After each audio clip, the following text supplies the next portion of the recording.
영상 하단 더보기란 클릭하시면 간편하게 참여하실 수 있는 링크도 남겨놓을 거니까 이 링크 클릭하셔서 무료 정보방 입장하시기 바라겠습니다.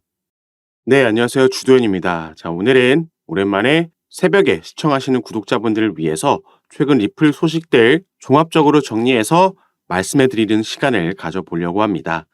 자, 최근에 리플이 다시 한번 1,000원을 찍고 내려온 급등하는 모습을 보여준 적이 있죠. 이 부분은 여기 기사에도 나와 있듯이 가짜 XRP 신탁 상품 등록 이 부분의 영향으로 상승을 만들어냈다가 이게 가짜라는 뉴스가 전해지면서 이 상승분을 반납하고 내려왔습니다. 그러면서 기존에 지켜주고 있던 라인조차 무너지면서 더 하락폭이 커지고 있는 상황인 건데요. 그래서 이 부분에 대해서 델러웨어주에서는 법무부에 조사 의뢰를 들어갔다라고 합니다. 이 부분을 단순 해프닝으로 넘기기에는 상당히 큰 사건이라고 보여지고 있죠. 이렇게 누군가가 블랙록의 임원을 사칭해서 델라웨어주 기업 웹사이트에 이 부분을 등록했다라는 것도 이게 정말 아무나 그렇게 할 수 있는지 가능한 건지 의문점이 드는 부분이고, 또 이로 인해서 정확하게 1,000원을 찍고 다시 큰 폭으로 하락했다라는 점에서 위아래로 크게 흔들고 가면서 이렇게 되면 선물 시장에서 강제 포지션 청산이 많이 이루어지기 때문에 이 부분을 노리고 어떠한 세력들이 의도적으로 이런 기사를 낸 것 아닌가라는 의구심도 일각에서는 생겨나고 있는 상황입니다. 그리고 어제 같은 경우에는 미국에서 소비자 물가지수 발표가 있었죠. 여기에 대한 영향으로 코인 시장이 전체적으로 하방 압력을 받았는데 이 수치 자체는 상당히 긍정적인 수치가 발표가 됐습니다. 3.2%라는 7월 이후 최저치가 발표가 됐고 시장의 예상치도 밑도는 수치였죠. 그래서 이 수치가 발표되고 나서 시장의 투자자들은 다음 달 12월에 있을 FOMC 미 연준 기준금리 결정에서 또 한 번 동결이 나올 수 있다라는 예상치가 더 높아졌습니다. 그러면서 주식시장이 큰 폭으로 반등을 하고 상승 마감을 했는데요. 통상적으로는 이렇게 주식시장이 반등하고 상승 마감을 하면 여기에 대한 영향을 코인시장도 받았었습니다. 이걸 함께 움직이는 커플링화 된다라고 얘기를 하는데, 이 반대로 주식시장이 상승을 했는데 코인시장은 하락하는 디커플링화 현상이 최근부터 목격되고 있었죠. 이 블랙록이라는 세계 최대 자산 운용사가 비트코인의 현물 ETF를 신청했다라는 소식이 전해졌을 때부터 당시에 주식시장은 계속해서 하락하고 있었지만 코인 시장은 이 재료로 급등을 만들어냈습니다. 하지만 아무리 이렇게 디커플링화 됐다라고 해도 어제 이 달러 인덱스도 하락을 했고요. 국채 금리도 하락을 했습니다. 이 대표적인 안전자산들이 하락을 했기 때문에 그 반대급부에 있는 이 위험자산, 특히나 이 코인 시장도 앞으로 반대로 움직일 공산이 크겠죠. 역상관관계를 가지고 있기 때문에 다시 한번 상승 여력이 남아있고 지금 보여지고 있는 조정은 단기적인 조정이라고 보시면 되겠습니다. 그래서 여기에도 나와 있듯이 이번 하락은 단순 조정이고 이 마켓 메이커, 세력들, 고래들도 마찬가지고요. 움직임이 없다라고 나와 있죠. 미국 소비자 물가지수 발표 이후 비트코인 현물 가격은 하락했지만 옵션 시장은 내재 변동성 그리고 포지션 모두 크게 움직이지 않았다고 합니다.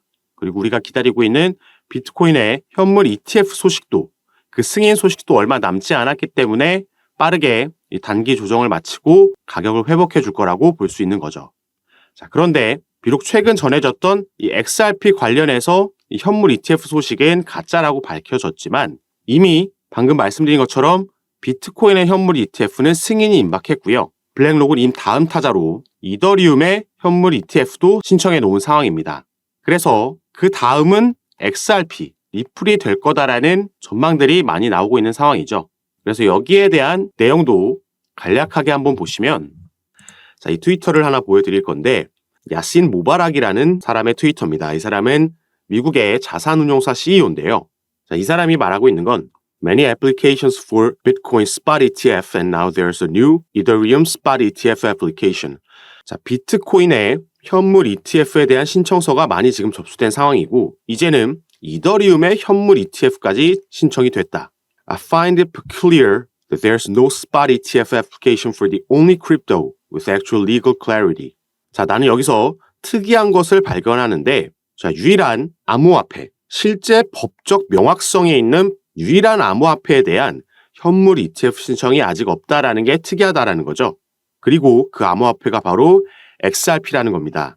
우리 모두가 알고 있듯이 SEC와의 약식 판결에서 2차 시장에 판매된 XRP는 증권이 아니다라는 명확한 법적 판결을 받아낸 유일한 암호화폐가 바로 리플의 XRP죠. 그래서 저도 이 트윗에 상당히 공감하고 있고, 이번에는 비록 가짜뉴스였지만 아까도 말씀드렸듯이 멀지 않은 미래 안에 충분히 현실성이 있는 이슈였다라고 보고 있습니다. 다만 이러한 판결문이 나온 건 약식 재판이었고 아직까지 이 소송은 현재 진행형입니다. 그리고 이 소송 관련해서 가장 최근에 나온 소식도 업데이트해 드릴 건데요. 자, 보시면 친 리플 변호사 중 한 명이죠. 제임스 필란 변호사가 이 공식 문건을 업로드해 주면서 이 소식을 전달해 줬습니다. 자, 이 문건에 보시면 The court has reviewed the party's letter dated November 9th. 11월 9일 날 보낸 문건, 이 법원에서 검토했다. 이 문건은 이따가 또 보여드릴 겁니다. 그리고 여기에 따라서 지금 법원의 명령이 이제 내려온 겁니다. 자, 내년 2월 12일까지 양측은 shall complete remedies related discovery. 이 구제 관련해서 이 각종 의견과 증거를 정리해야 됩니다.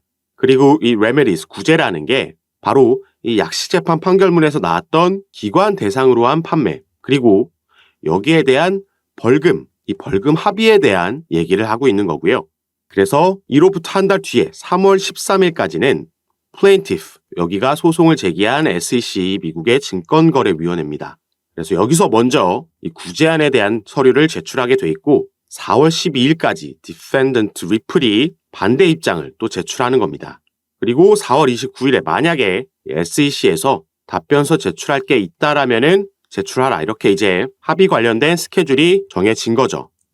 자, 그래서 SEC와 리플이 이 소송에서 합의를 하게 된다라고 하면 이 시기는 이제 내년 2024년도 2분기쯤이 될 수도 있겠다라고 지금 예상해 볼 수 있겠고요.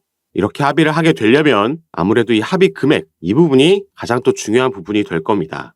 그래서 과연 이들이 얼마에 합의하게 될지, 우선 SEC가 제시했던 금액이 터무니없이 높았고, 그래서 다른 여러 변호사들이 실제로 합의 가능한 그 금액에 대해서 제시를 하고 또 근거를 밝힌 바도 있습니다.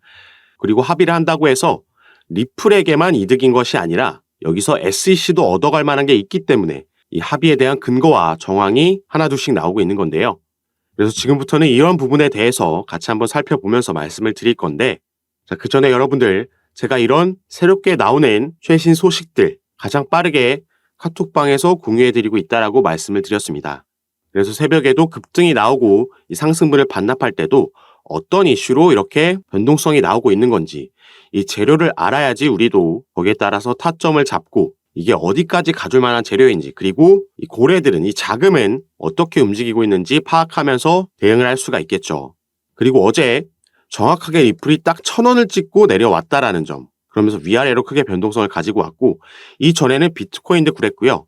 다른 알트코인들도 이렇게 양방향으로 흔드는 모습을 최근 보여주고 있습니다.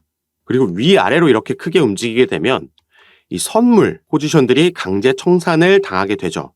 그래서 지금 일각에서는 이 부분을 노린 거 아니냐. 그럼 이 부분을 왜 노릴까요? 그 이후에 움직임이 또 중요하겠죠. 왜 이걸 하느냐.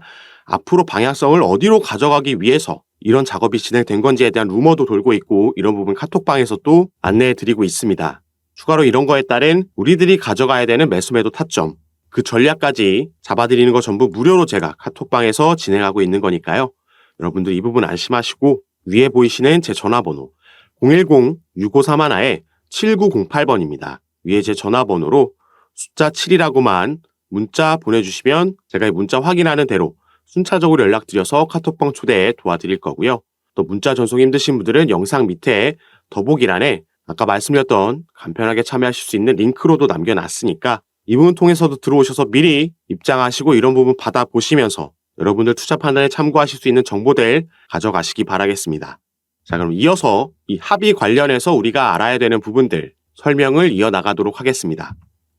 여기 보시면 이전에도 이 친 리플 변호사 중 한 명인 존 디튼 변호사가 리플이 SEC가 제시한 벌금 7억 7천억 달러보다 적게 내고 합의할 수 있을 거다라는 내용을 얘기를 했었죠. 이번에 제시한 그 근거로는 해당 지역 규제기관들은 XRP를 증권으로 분류하지 않은 점을 주목해야 한다. 모리슨 판결에 따르면 미국 증권거래위원회의 관할권은 미국 이내로만 제한됐기 때문이다. 아울러 리플에 대한 소송은 사기가 아닌 규제 불일치에 따른 것이고 XRP 판매의 대다수가 미국 외 지역에서 이루어졌고 공인된 투자자들과 관련이 있다는 점을 고려할 때 징벌적 손해배상의 가능성은 크게 줄게 된다라고 나와 있죠. 자, 그리고 존 디튼 변호사 같은 경우에는 이전에 7억 7천억 달러보다 적은 금액에서 합의하게 될 거다라고 얘기를 했었고, 당시에는 이 2천만 달러라는 구체적인 금액도 제시를 했었습니다. 그런데 이 당시에 이 금액이 나온 근거에 대해서는 따로 언급이 없었기 때문에 많은 해외 투자자들도 여기에 대해서 궁금해했었는데, 자, 이 부분에 대해서도 최근에 궁금증을 풀어준 바가 있었죠. 자, 함께 보시면, 자, 여기 보시면, 자, 존 디튼 변호사가 얘기한 겁니다. 자, sales of the XRP could be 95% outside of the United States. XRP 판매의 95%는 미국 밖에서 이루어진다라는 거죠.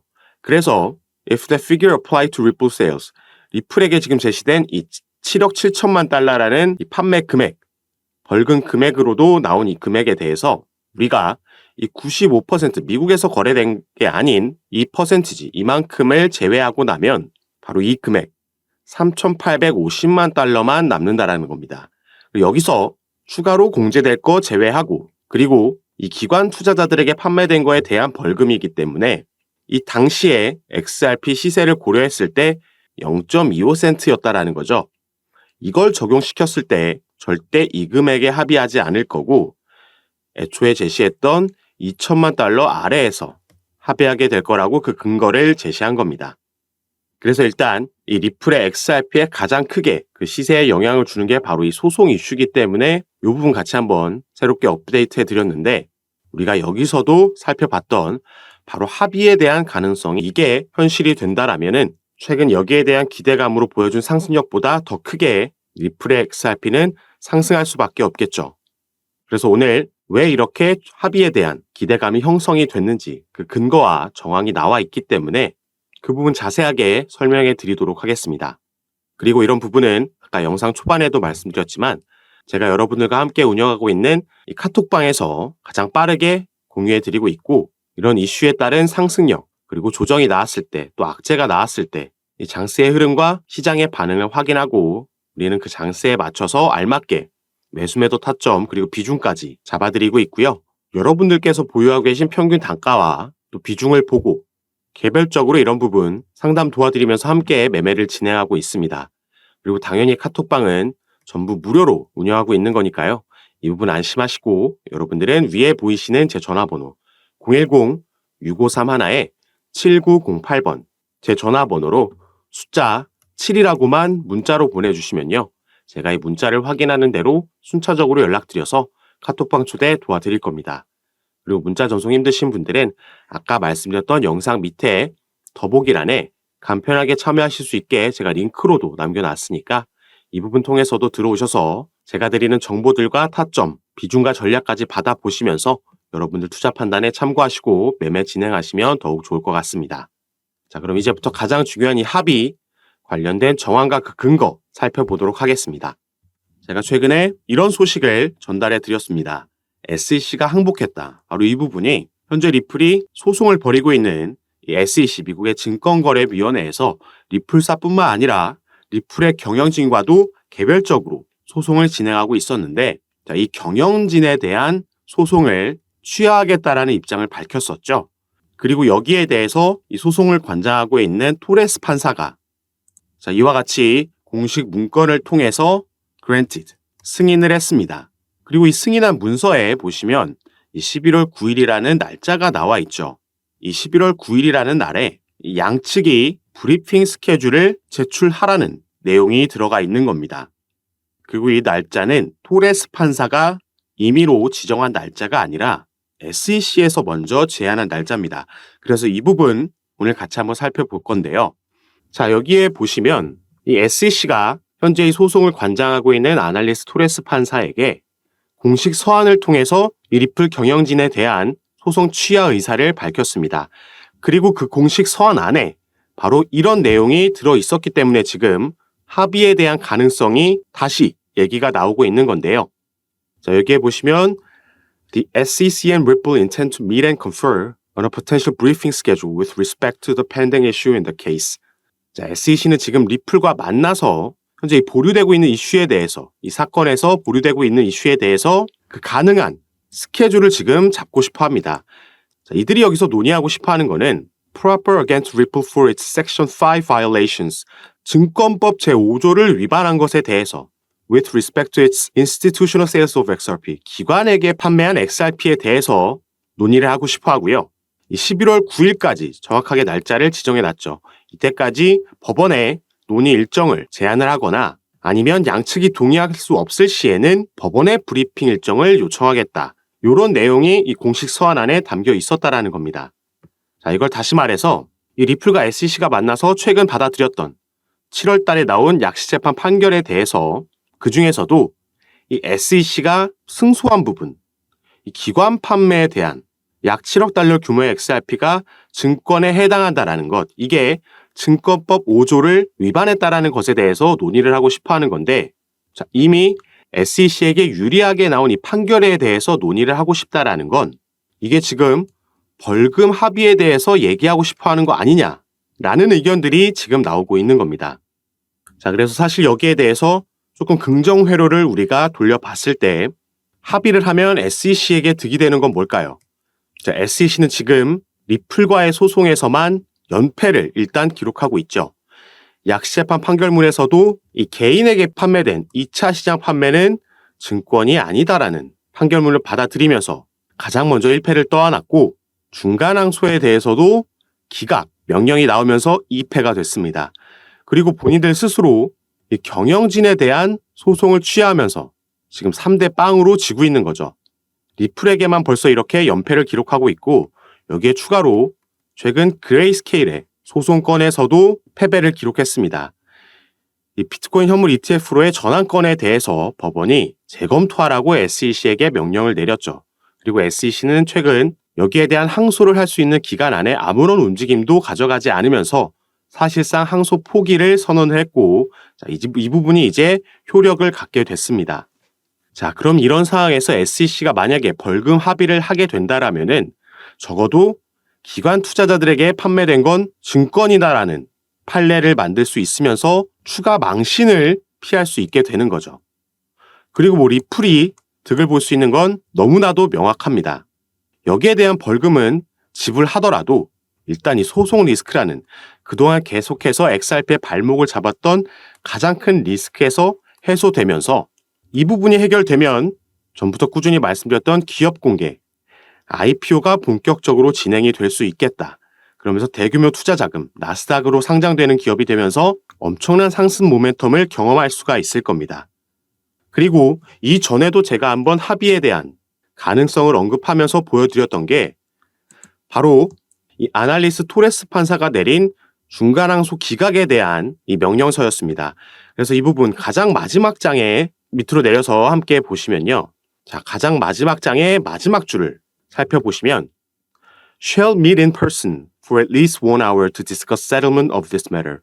자, in person으로 만나라, 대면에서 만나라는 거고요. 논의하라는 거죠. 그리고 시간까지 구체적으로 적어도 최소한 1시간 이상 만나서 뭐에 대해서 얘기하냐? 합의에 대해서 얘기하라고 토레스 판사가 이 법원에서 직접 제안을 했다라고 말씀드렸습니다. 그리고 그 시기 같은 경우에는 prior to the final pre-trial conference, 이 마지막 컨퍼런스 전에, 이 마지막 컨퍼런스는 final pre-trial conference는 4월 16일 오후 2시라고 스케줄이 정해져 있죠. 그래서 이 전에 만나서 최소한 1시간 이상 만나서 합의에 대해서 얘기하라는 명령이 있었던 겁니다.